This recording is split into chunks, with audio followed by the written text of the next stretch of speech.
할렐루야. 2022년도 시작한 지가 벌써 이렇게 3개월, 1사분기가 다 지나고 4월 첫 주일을 또 맞이했습니다. 교회 절기로 보게 될 때 3월 2일 수요일부터 사순절 기간이 시작되어졌습니다.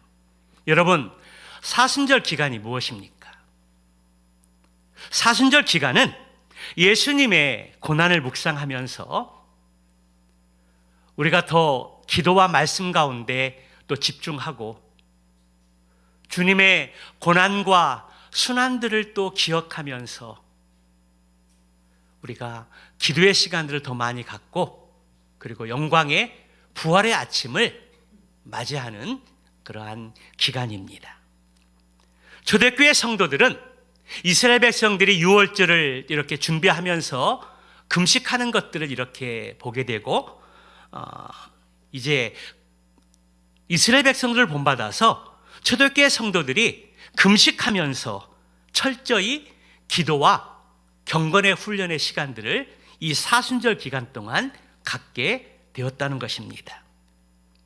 기도와 말씀 가운데 경건에 이르는 삶을 살았을 뿐만 아니라 음주 가물을 삼가하고 그리고 연극 관람이나 연애 소설들을 읽지 않고 그 기간 동안 또 기도와 말씀 가운데 집중하고 더 나아가서 화려한 옷조차도 입지 않았던 것입니다.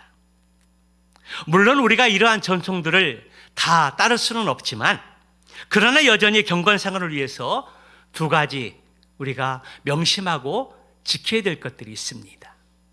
하나는 절제의 생활이라는 것입니다. 우리가 먹기는 먹되 먹고 싶은 욕망의 노예가 되지 말자는 것입니다. 적당히 쉬고 재창조를 위한 문화생활을 우리가 하되 일락을 즐기고자 하는 욕망에 빠지지는 말자는 것입니다. 그렇습니다. 이 거룩한 주일에 죄의 본성에 따라 세상의 일락을 쫓아가는 그러한 삶이 아니라 세상의 즐거움을 쫓느라 주의를 지키지 못하는 그러한 유혹에서 절제하자라는 것입니다. 우리가 세상의 일에 빠져서 세상의 유혹에 빠져서 거룩한 지위를 범하는 것들을 우리는 피하자는 것입니다. 우리 안에 있는 그 영이 세상의 정욕으로 말미암아 참된 안식을 놓치지는 말자는 것입니다. 그래서 사순절 이 기간 동안 우리에게 그러한 모습들은 없는지 그러한 유혹들은 없는지 우리 점검하고 살펴보면서 절제의 생활을 힘쓰므로 사순절의 기간들을 더 경건하게 보내자는 것입니다. 또 다른 하나는 기도 생활입니다. 우리가 이 사순절의 기간 동안 절제의 생활에 힘쓰고 더 하나 힘쓸 일이 있다면 그것은 기도의 생활이라는 것입니다. 사순절 기간 동안 작정하고 십자가 앞에 나아가서 중단되었던 기도의 불을 붙이고 영적인 나태함으로 인해서 우리가 가지지 못했던 기도의 생활들을 회복하는 시간들로 갖자라는 것입니다. 그리고 기도의 생활을 통해서 우리 예수님과의 관계를 회복하고 우리 안에 있는 성령의 그 영이 더 많이 활동하고 일하실 수 있도록 우리가 성령의 역사하심에 집중하자라는 것입니다. 이제 우리는 한 주간을 더 보내고 그 다음 주부터 4월 11일부터 한 주간 동안 예수님의 고난을 묵상하면서 고난주간 기간 동안 우리가 특세의 시간을 가지려고 합니다. 우리가 평소에도 하루를 시작하면서 새벽 기도의 시간을 갖기는 하지만 우리가 다음 주에 있을 새벽 기도의 시간은 고난주간 우리가 특세 기간으로서 더 말씀에 또 집중하고 또 기도에 집중하면서 세상의 일락들을 피하고 즐기던 것들을 잠시 멈추고 한 주간 동안 예수님이 일주일 동안 이 고난주간 어떻게 보내셨는지 말씀과 기도에 우리가 집중하면서 우리가 부활절을 기다리기도 하는 특세의 시간들을 갖고자 합니다.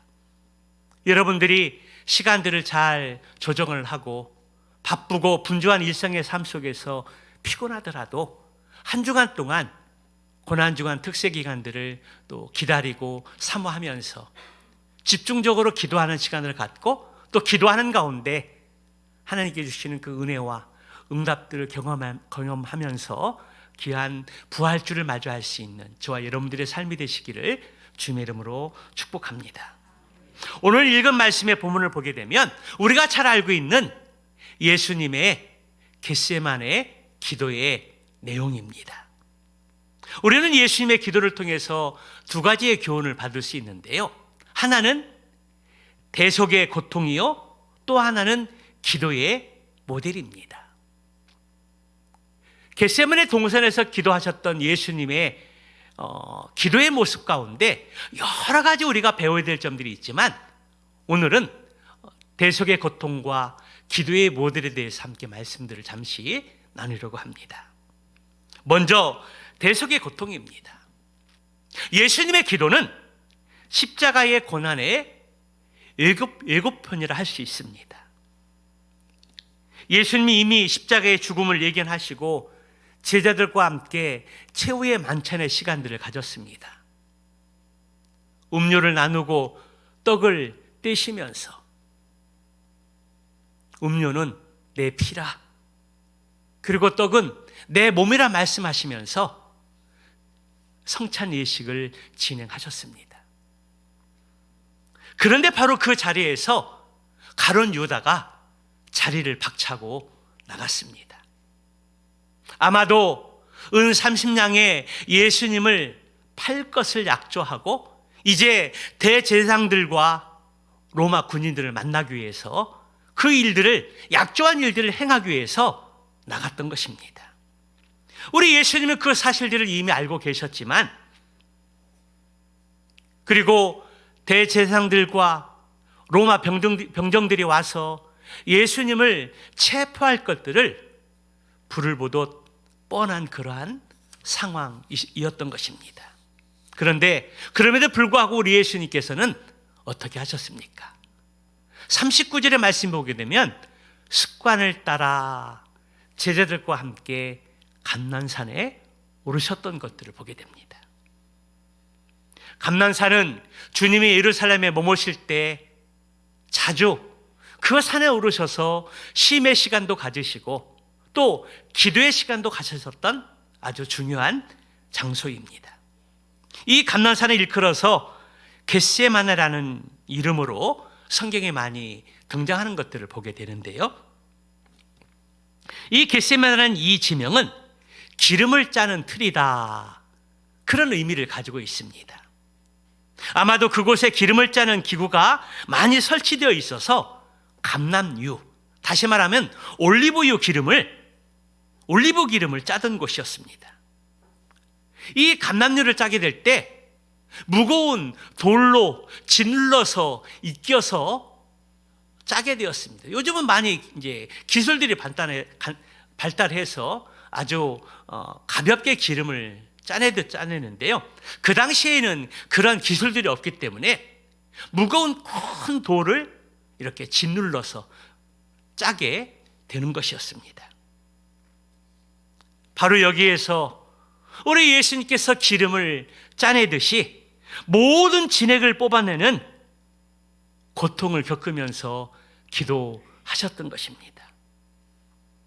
이 겟세마라는 이 이름, 기름을 짜내는 이 이름이 묘하게도 예수님의 고통을 예언하는 셈이 되었습니다. 그날 밤 우리 예수님께서는 3명의 제자를 데리고 가셔서 겟세마네 동산에서 밤이 새도록 기도하셨습니다. 여러분, 예수님의 기도의 모습을 한번 상상해 보시기 바랍니다. 사복음서 말씀에 보게 되면 예수님께 십자가의 죽음을 앞두시고 기도하신 그 모습을 보게 될 때 주님의 어떤 고통의 마음을 우리는 조금 이해할 수 있는데요. 오늘 말씀에 보게 되면 오늘 누가복음의 말씀뿐만 아니라 마태복음과 또 마가복음에서도 예수님의 기도하시는 이 모습을 아주 상세하게 기록되어 있는 것을 보게 됩니다. 오늘 본문의 말씀에서는 예수님의 기도를 볼 때 한 번 기도하시는 것으로 기록되어졌는데, 마태복음과 또 마가복음에서는 3번에 걸쳐서 기도하시는 것들을 보게 됩니다. 마태복음에서는 얼굴을 땅에 대시고 엎드려 기도하시는 모습을 묘사하고 있고요. 오늘 44절의 말씀에 보게 되면 우리 예수님께서 힘쓰고 애써 더욱 간절히 기도하실 때 땀이 마치 핏방울처럼 땅에 떨어지는 것 같았다고 그렇게 표현하고 있는 것을 보게 됩니다. 또한 42절에 보게 되면 처절한 그 기도의 모습을 볼 수 있는데요. 만일 아버지의 뜻이거든 이 잔을 내게 옮겨 주시옵소서. 여기 잔이라고 하는 것을 우리가 알고 있듯이 고통의 잔, 죽음의 잔을 가리키는 것입니다. 이제 곧 닥쳐올 주님의 십자가를 생각하셨을 때에 얼마나 고통스러우셨는지를 우리는 짐작할 수가 있습니다. 또 마태복음, 마가복음 14장 34절 이하의 말씀을 보게 되면 더욱더 적나라한 모습들을 기록을 하고 있는데요. 심히 놀라시며 슬퍼하사 말씀하시되 내 마음이 심히 고민하여 죽게 되었다. 그러한 상태에서 예수님께서 고뇌하시면서 기도하셨던 것들을 보게 됩니다. 우리말로 말하면 내 마음이 괴로워서 죽을 지경이라고 그렇게 표현할 수가 있을 것입니다. 그래서 예수님은 이 고난의 무게를 감당할 수 없으셔서 3명의 제자들을 데리고 가셨고, 그리고 3명의 제자들에게 함께 기도해 달라고 기도의 요청을 우리 주님이 그렇게 요청하셨던 것입니다. 그렇다면 여러분, 그날 밤 겟세마네 동산에서 예수님이 겪으셨던 그 고통은 어떤 것이었을까요? 우리가 생각해 보면 아직 체포된 것도 아니고, 그리고 채찍에 맞으신 것도 아니고, 십자가에 달리신 것들은 더욱더 아니었다라는 것입니다. 그런데 그렇게 고통스러워 하시는 그 이유가 무엇일까요? 이런 일을 생각해 보면 우리가 이해하기가 쉬울 것 같습니다. 우리가 옛날에 학교 다닐 때 단체 기합이라는 것이 있습니다. 예를 들어서 전체 학년에서 우리 반이 꽃질을 하게 되면 선생님이 화가 이렇게 나셔가지고 기합을 주셨습니다. 그리고 기합에서도 조금 마음이 풀리지 않으셔서 한 명씩 다 나오라고 그래가지고 마대자루로 이 허벅지를 힘차게 때리셨습니다. 우리가 중학교 때 다닐 때 이제 키순으로 이렇게 앉았잖아요. 그런데 이제 그때 학년이 76명 정도 됐습니다. 한 반에 76명. 그리고 1번부터 76번까지 이렇게 쭉 매를 이렇게 마대자루로 맞는데요.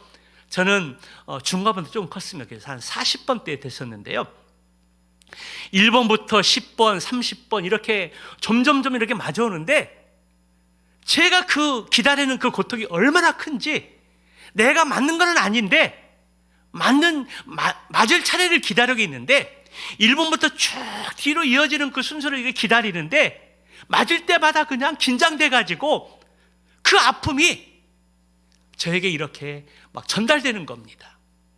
그거 맞으면 그냥 별거 아닌데 그 기다리는 그 순간이 얼마나 고통스럽고 얼마나 그가 아픈지, 한 대 맞고 큰일 나면 그냥 끝나는 것인데 그 기다리는 시간들이 얼마나 고통스럽고 얼마나 힘든 시간인지, 참으로 그 기다리는 시간이 너무나 힘들었습니다.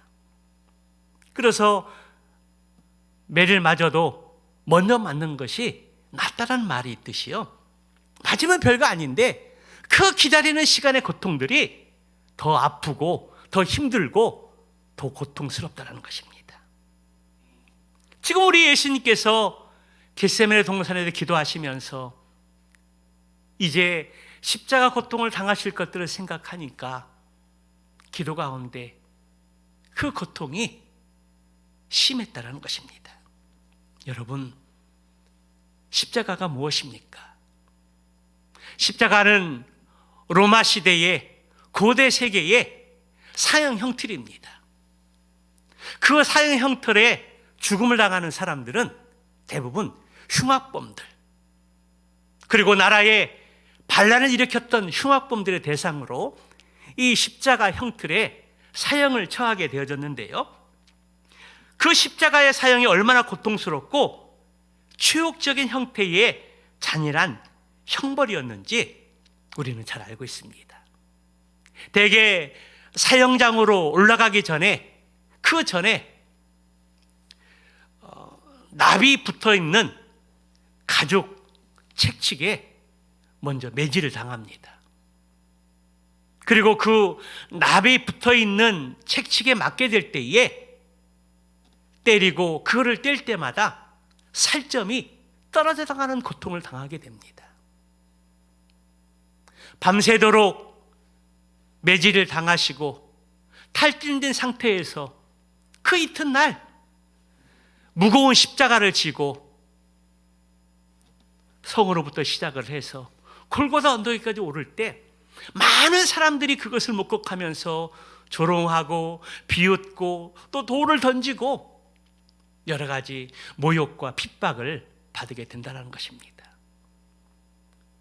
그리고 사형장에 올라가게 되면은 이제 십자가에 매달리게 되고 못질을 당하게 되고, 그리고 또 많은 매를 당한 그 이후에 십자가에 올려지게 됩니다.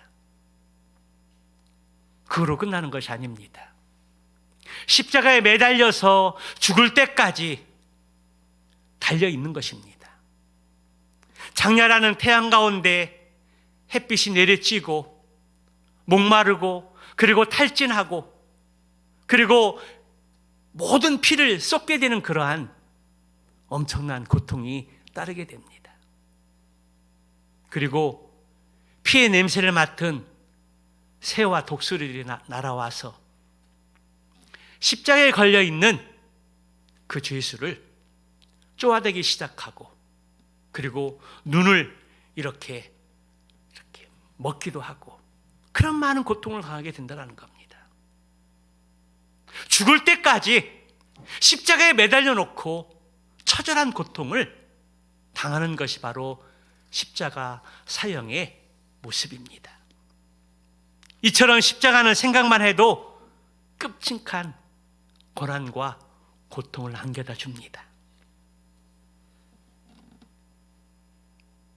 그러므로 이 예수님이 십자가를 지시기 전에 겟세마네 동산에 기도하시면서 그 고통들을 너무나 잘 아시기에, 아버지여, 할 수만 있다면 이 죽음의 죄를 내게서 옮겨 주시옵소서, 그렇게 기도하셨던 것입니다.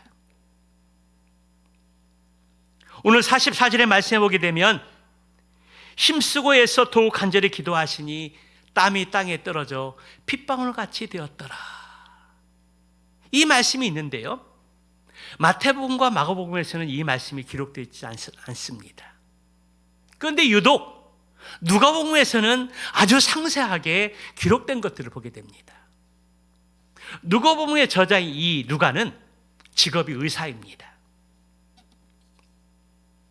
의사인 누가가 기록한 것으로 보아서 이것은 어떤 비유적인 표현이 아니라 실제로 예수님의 몸에서 땀이 나면서 피가 섞여 나온 것임을 알 수 있습니다.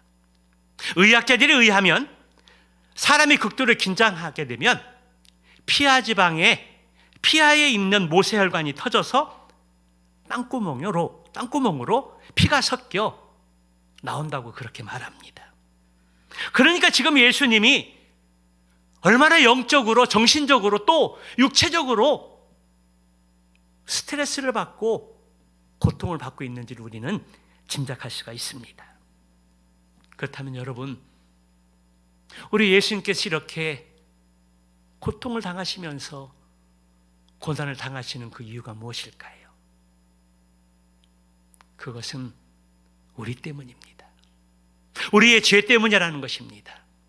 우리의 죄로 말미암아 우리가 당해야 될 모든 고난과 고통과 비난과 모욕들을 우리가 받아야 되는데, 우리 예수님이 그런 것들을 모면해 주시기 위해서 그 고통과 죽음으로부터 우리를 구원해 주시려고 우리 예수님이 대신 고통당하신 것입니다. 우리 예수님께서는 이 십자가의 고통을 피할 생각만 가지고 계셨다면 얼마든지 피할 수 있으셨습니다.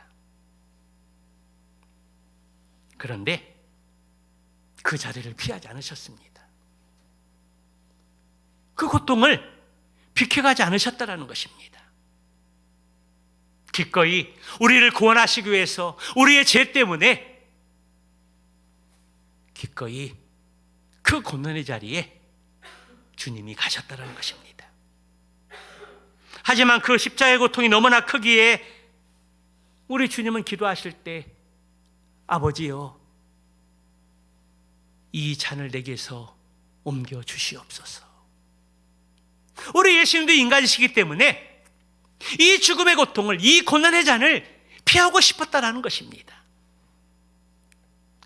그래서 예수님께 기도하기를 아버지여, 이 잔을 내게서 옮겨 주시옵소서. 그렇게 기도하셨지만 그것으로 끝나지 않고 곧바로 그러나 나의 원대로 하지 마옵시고 아버지의 원대로 되기를 원하나이다. 결국 예수님께서는 하나님 아버지의 뜻대로 그 모든 고통을 안으시고 십자가의 길을 택하셨다는 것입니다. 이사야서 53장 5절 말씀에 오게 되면 그가 찔림은 우리의 허물 때문이요 그가 상함은 우리의 죄악으로 인함이라.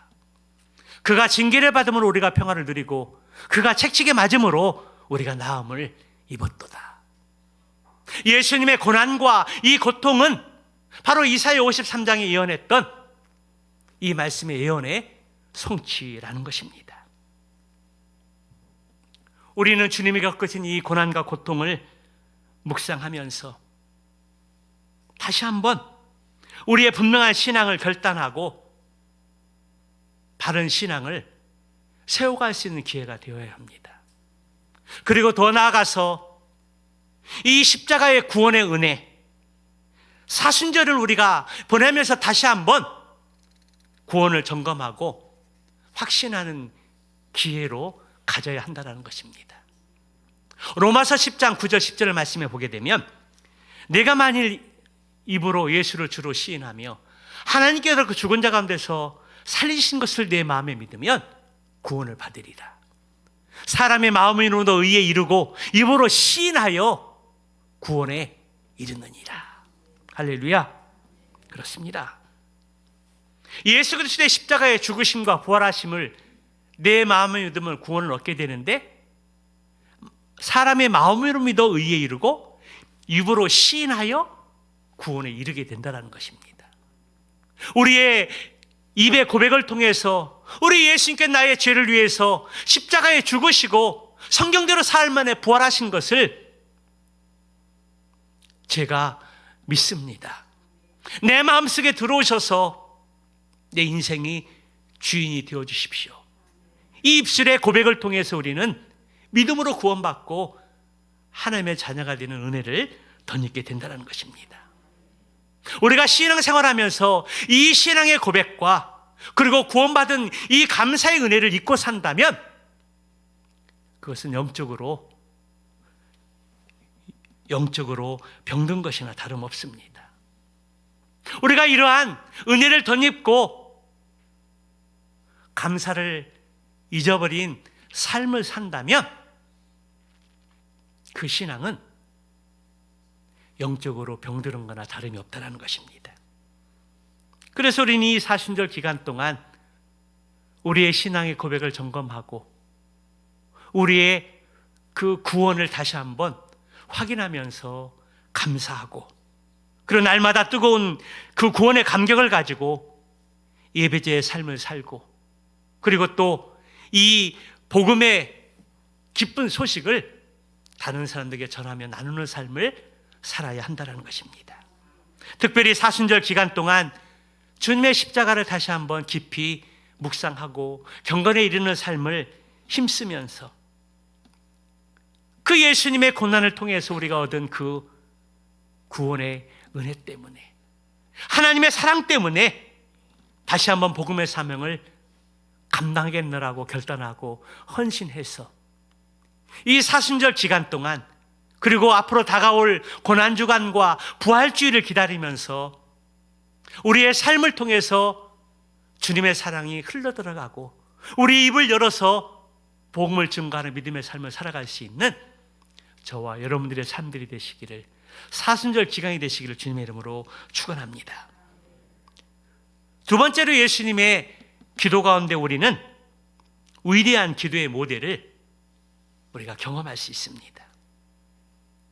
성경의 말씀 보게 되면 많은 신앙의 사람들의 기도를 보게 되는데요, 그 많은 기도들 가운데 가장 모험적인 기도고 위대한 기도를 우리가 뽑으라고 한다면 그것은 당연히 예수 그리스도의 기도입니다. 우리 예수님의 기도를 살펴보면 먼저 간구의 기도를 드리는 것을 볼 수가 있습니다. 간구의 기도의 내용이 무엇입니까? 아버지여, 할 수만 있다면 이 죽음의 잔을 나에게서 옮겨 주시옵소서라는 기도입니다. 이 정직하고 솔직한 예수님의 기도의 모습이 바로 하나님 앞에 드리는 기도의 내용이었다는 것입니다. 주님께서 우리에게 말씀하시기를 구하라 너에게 주실 것이요 찾으라 찾을 것이요 문을 두드리라 그리하면 열릴 것이니라.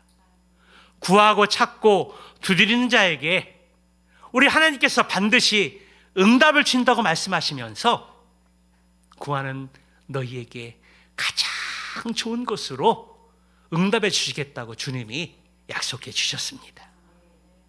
혹 우리의 간구대로 응답되지 않는다고 하더라도 우리는 하나님께서 더 좋은 것을, 하나님의 뜻 가운데 좋은 것을 예배해 놓으시고 또 하나님의 때에 분명히 주실 것을 믿고 우리는 기도를 멈추지 말아야 합니다.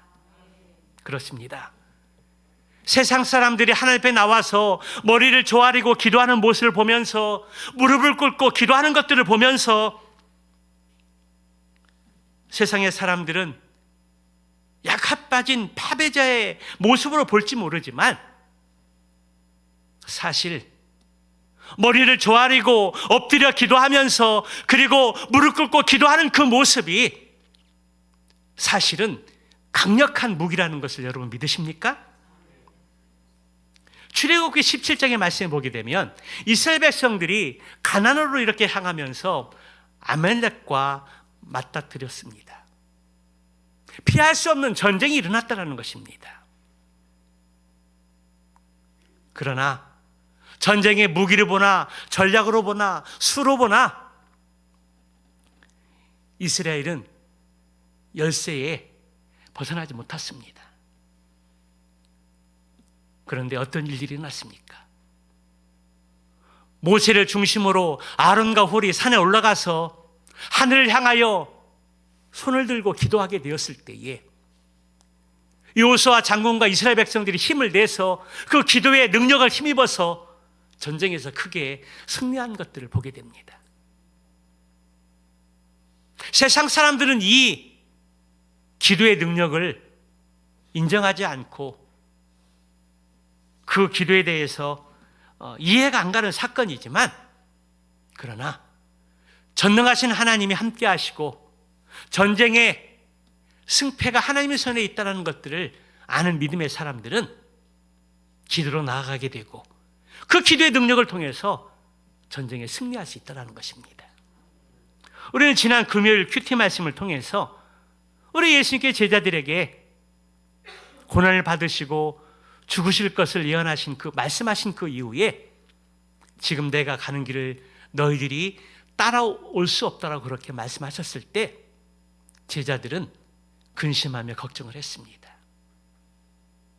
그때 예수님께서 근심하는 제자들에게 두려워하지 말라, 또 나를 믿으라, 그렇게 말씀하시면서 요한복음 14장 13절의 말씀을 통해서 주시는 말씀이 무엇입니까? 너희가 내 이름으로 무엇을 구하든지 내가 시행하리니. 너희가 예수님의 이름으로 기도할 때마다, 하나님의 뜻을 찾고 구할 때마다 내가 모든 너희들의 기도의 제목을 응답해 주시겠다고 그렇게 말씀해 주신 것입니다. 우리가 예수님의 이름으로 기도하면, 우리가 기도할 때 하나님의 뜻을 찾고 구하면 우리 하나님께서 응답해 주시겠다고 약속해 주시는 것입니다. 여러분, 우리가 이 세상 살아가면서 이보다 더 강력한 무기가 어디 있겠습니까? 우리가 예수님의 이름으로 기도하면 우리 하나님께서 그 모든 것들을 들어주시고 응답하신다고 말씀해 주시는데, 우리가 이보다 더 강력한 무기가 어디 있겠습니까?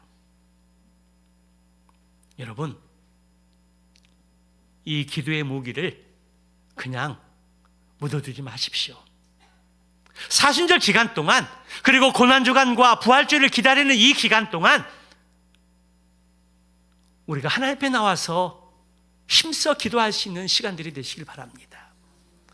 코로나가 장기화되면서 우리의 삶이 얼마나 힘들고 어려운 상황들 속에 있습니까? 자녀들의 진로의 문제, 또 결혼의 문제들, 그리고 우리 가정의 경제적인 문제들, 우리의 일터 속에서 생업의 문제들, 우리의 건강의 문제들, 기도할 제목들이 너무나 많이 있습니다. 이렇게 기도의 제목들은 많은데 여러분, 어떻게 기도의 삶을 살고 있습니까? 사순절 기간 동안만이라도, 그리고 고난주간과 부활주일을 기다리는 이 기간에 우리가 작정하고 우리가 하나님 앞에 나와서 함께 기도할 수 있는 귀한 시간들을 가지시길 바랍니다. 예레미야 선지자를 통해서 말씀해 주시기를, 너는 내게 부르짖으라, 내가 내게 응답하겠고 내가 알지 못하는 크고 은밀한 일들을 하나님께서 보여주시겠다고 약속해 주셨습니다. 아멘이십니까? 여러분, 여러분들의 기도의 제목이 무엇입니까? 여러분들이 지금 하나님 앞에 나와서 간절히 기도하고 간구하고 부르짖어야 될 기도의 제목이 무엇입니까? 우리 주님은 여러분들이 십자가 앞에 나와서 머리를 조아리고 또 엎드리고 무릎 꿇고 간절하게 기도하기를 기대하십니다.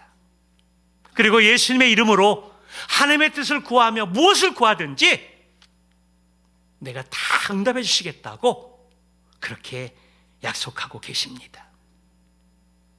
오늘 예수님께서 하나님 앞에 기도할 때 기도의 제목을 가지고 간구의 기도를 드리는 것을 볼 수가 있습니다. 두 번째 기도는 순종의 기도임을 볼 수가 있습니다.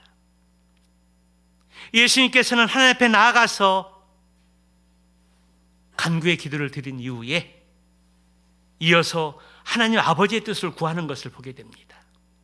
그러나 나의 원대로 하지 마옵시고 아버지의 원대로 되기를 원하나이다. 예수님의 기도의 클라이막스가 바로 이 부분입니다. 아버지여, 만일 아버지의 뜻이거든 이 잔을 내게서 옮겨 주시옵소서. 그러나 나의 원대로 하지 마옵시고 아버지의 원대로 되기를 원하나이다. 이 기도에 이르기까지 우리 예수님께서는 피땀을 흘리시면서 하나님 앞에 간절히 기도했다라는 것입니다. 한 번의 기도로 끝나지 아니하시고 두 번, 세 번 또 하나님 앞에 나아가서 땀이 핏방울처럼 떨어지는 것처럼 하나님 앞에 간절히 기도하면서 소원을 아뢰고, 그리고 나서 이제 아버지의 뜻에 순종하는 것들을 보게 됩니다. 기도는 쌍방적 대화라는 것입니다. 내가 일방적으로 소원을 아뢰고 끝나는 것이 결코 아니라는 것입니다. 우리가 기도할 때 나의 소원을 아뢰는 것도 중요하지만 나의 기도의 제목들을 가지고 가서 하나님 앞에 주여 나의 기도를 들어주시옵소서라고 간구하고 부르짖는 것도 중요하지만 더 중요한 것은 그 기도 가운데 하나님의 뜻을 찾고 하나님의 뜻을 구하는 것입니다. 하나님, 저는 이 기도 제목을 가지고 나왔는데 그러나 하나님의 뜻은 무엇입니까? 하나님, 내가 이것을 원하는데 하나님 나에게 원하는 것이 무엇입니까? 나의 간구와 나의 기도 제목과 나의 부르짖는 기도 제목도 중요하지만 더 중요한 기도의 모습은 나의 뜻을 꺾고 나의 모든 기도 제목을 십자가 앞에 늘어놓고 하나님의 뜻을 분별하고 하나님의 뜻에 순종하는 기도라는 것입니다. 우리는 이것을 경청의 기도라고 이야기합니다. 일방적으로 쏟아놓고 부르짖는 것도 중요한 기도의 형태의 모습이지만 그러면서 하나님께 나에게 뭐라고 말씀하시는지 우리의 귀를 기울이고 마음의 문을 열고 하나님, 저에게 말씀해 주십시오. 제가 듣겠습니다. 나의 기도 제목들을 부르짖고 울면서 기도하다가도 그런데 하나님, 하나님께 저에게 뭐라고 말씀하시기를 원하십니까? 하나님이 저에게 원하시는 것이 무엇입니까? 제가 듣겠습니다. 저에게 말씀해 주십시오. 이것이 바로 하나님의 뜻을 기대하고 소망하면서 기도 가운데 듣는 순종의 모습이라는 것입니다. 그럴 때 우리는 우리의 기도도 하나님 앞에 상달되고 하나님의 뜻을 발견하고 하나님께 뜻 순종하면서 하나님의 그 역사를 이루어갈 수 있습니다. 오늘 예수님의 십자가를 지시기 전 십자가의 고통을 앞에 두고 인간적으로 이 죽음을 피하고 싶었습니다. 그러나 하나님 아버지의 뜻이 십자가를 지고 죽는 것이었기에 예수님은 자신의 기도를 꺾고 하나님의 뜻에 자신의 기도를 맞춰가는 것을 볼 수 있습니다. 그리고 하나님의 계획과 뜻에 순종해서 십자가를 지신 것입니다. 여러분, 우리 예수님께 십자가를 지게 되시고 순종하시게 되었을 때 그 결과가 무엇입니까? 예수님의 십자가의 죽으심으로 인해서 모든 인류에게 구원의 길이 열렸다는 것입니다. 누구든지 예수 그리스도의 죽으심과 부활하심을 믿기만 하면 누구든지 구원을 받습니다.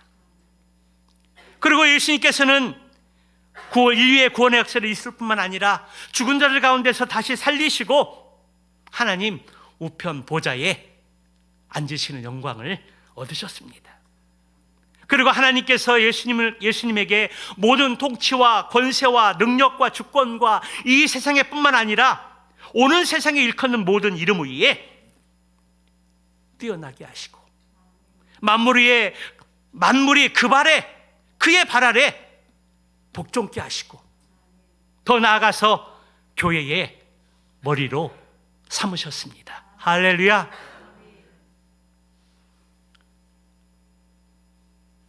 나의 뜻을 꺾고 하나님께 뜻을 맞추어서 나가는 것들이 손해보는 것 같고 그리고 응답이 더딘 것 같지만 결코 그렇지 않다는 것입니다. 우리는 손해보는 것 같지만 우리 하나님은 그렇게 생각하지 않으십니다. 나를 낮추고 나의 뜻을 꺾고 하나님의 뜻에 맞추고 순종할 때 예수님을 높이셨던 것처럼 우리에게도 그런 은혜가 동일하게 임할 줄 믿습니다. 바라기는 우리가 매년마다 찾아오는 이 사순절 기간이 연례적인 행사와 기간으로 끝나기를 원치 않습니다. 사순절 기간을 맞이할 때마다 매일매일 새롭게 느껴지고, 또 사순절 기간 동안 예수님의 고난과 순환들을 묵상하고 기도와 말씀 가운데 더 집중하는 가운데 하나님의 은혜를 경험하고 부활주를 마주할 수 있는 그런 기회가 되시기를 주님의 이름으로 축복합니다. 그리고 무엇보다도 이 사순절의 기간 동안 주님의 고난과 죽으심을 통해서 그 길을 가신 그 목적이 무엇인지 우리가 깨닫게 될 때, 나의 죄 때문에 나를 구원하시기 위해서 주님이 그 십자가를 가졌다는 것들을 다시 한번 명심하고 우리 구원의 은혜를 다시 한번 기억하면서 우리가 참된 예배자의 삶을 살고 하나님의 나라와 그리고 주님의 몸된 교회와 복음의 사명을 감당하는 그 일에 다시 한번 우리 자신을 결단하고 헌신하는 가운데 사순절 기간을 경건하게 보낼 수 있는 저와 여러분 모두가 되시기를 주님의 이름으로 축원합니다. 기도하겠습니다. 오늘 우리는 고난주간과 부활주를 앞에 두고 예수님의 기도를 함께 나누었습니다. 우리는 예수님의 기도를 통해서 자신의 간구에 기도 제목이 있었지만 자신의 기도의 뜻을 꺾고 하나님께 순종해서 하나님의 뜻에 맞추어 갔을 때 온 인류를 구원하고 우리를 부활의 영광에 참여하게 하시고, 더 나아가서 우리 주님이 하나님 우편 보좌에 앉으시고 교회의 머리가 되셨던 것들을 볼 수가 있습니다. 우리가 포기하고 우리가 손해보는 것 같지만 결코 그렇지 않다는 것입니다. 오늘 하나님께서 우리 예수님의 기도를 통해서 보여주시는 교훈의 말씀처럼 기도는 나의 기도 제목을 내려놓고 기도 제목을 꺾고 하나님 앞에 뜻에 맞춰가는 것이라고 말씀해 주는 것입니다.